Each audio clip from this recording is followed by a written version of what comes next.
It's official. Mamelodi Sundowns have just signed Thembinkosi Lorch from Orlando Pirates. Yeah, all day long yesterday it was speculations that Thembinkosi Lorch would sign before the transfer window closed.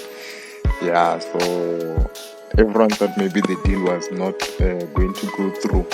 But later last night, Orlando Pirates released a statement saying that Thembinkosi Lorch has joined Mamelodi Sundowns, and they thanked him for his contribution. That's when, everyone realized that no, the deal has went through.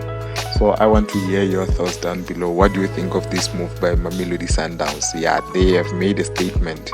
This January transfer, the signings that they've signed, they are just amazing.